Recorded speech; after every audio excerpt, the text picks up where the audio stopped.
بسم الله الرحمن الرحيم. اهلا بيكم. اخبار نادي الزمالك. كلنا سعداء بفريق الكرة. فريق الكرة بيسير بخطى ثابته. مباراتين ولا اجمل. قدام المصري قدم اداء رائع جدا جدا جدا، فاز بثلاثيه نظيفه وكان ممكن يفوز اكتر من كده. مباراه الاسماعيلي نفس الشيء، رغم الاداء ما كانش طبعا بنفس الاداء بتاع المصري، ولكن في فرص كتيره ضاعت. يعني الزمالك كان ممكن يفوز بردك بخمسه 6-0.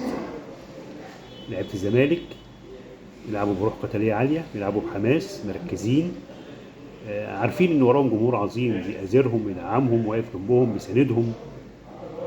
بيلعبوا بيفكروني بموسم 2021. فاكرين الموسم ده الزمالك فاز فيه بالدوري لما الفرقه قفلت على نفسها، ورغم ان كان في مشاكل وكان في مستحقات لكن هم ساعتها قدروا ان هم يفوزوا بالدوري. انت المنافسين بتوعك واعيين، انت ماشي ما شاء الله 16 نقطة في 7 مباريات، يعني خسرت مباراة واحدة وتعادلت في مباراة. لسه مشوار طويل صحيح، ولكن دي بشاير. والمقدمات دايما بتبشر او بتدل على النهايات.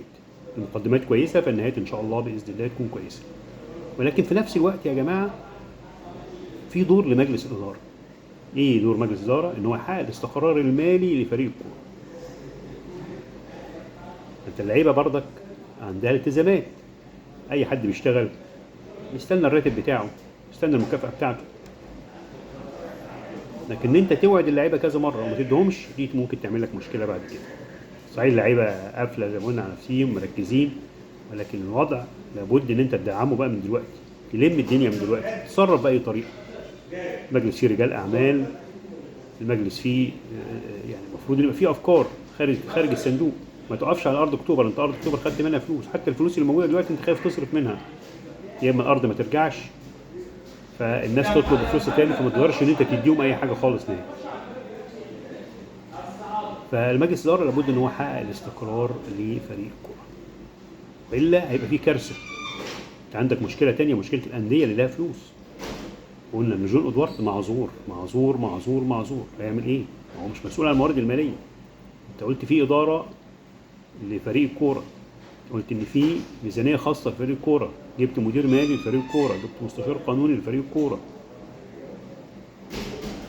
احنا مش عايزين نخش في الكارثه دي، يعني مش عايزين نوصل ليها، لان هيبقى في مشكله. الزمالك ممكن يعلن افلاسه بالطريقه دي.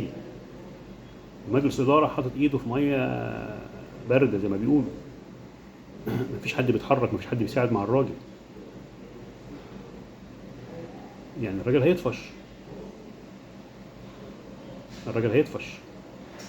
هيعمل ايه؟ هيجيب فلوس منين؟ إيه؟ ما هو بيدي وعود للعيبه بناء على وعود مجلس الاداره.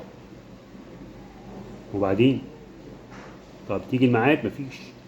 واللعيبه الصبر شويه، ظروف النادي الماليه. لازم مجلس الاداره يتحرك من دلوقتي. المجلس جه وقال ان هو يحل كل المشاكل، كل المشاكل. المجلس جه وقال ان انا معايا 35 رجل اعمال. المجلس جه وقال ان احنا معايا 200 مليون جنيه. الكارثه كمان الانديه اللي لها فلوس دي مشكله. وصلنا ان الاتفاق تم مع مين؟ مع جون ادوارد. هيجيب فلوس منين؟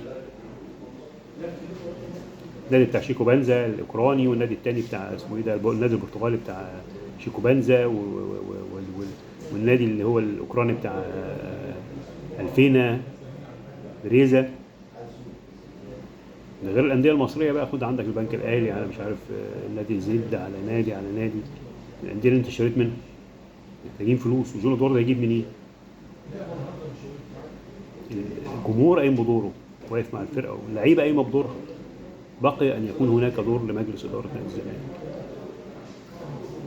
انه يحل المشاكل دي، عشان نقول اخبار حلوه. الناس تقول لك انت بتقول اخبار حلوه. عايزين نقول اخبار حلوه، عايزين نقول مساعدات اللعيبه اتدفعت، عايزين نقول ان كل واحد خد حقه، وعايزين الانديه خدت حقوقها. عايزين نقول اخبار حلوه فعلا يعني. الا بلغت اللهم فاشهد.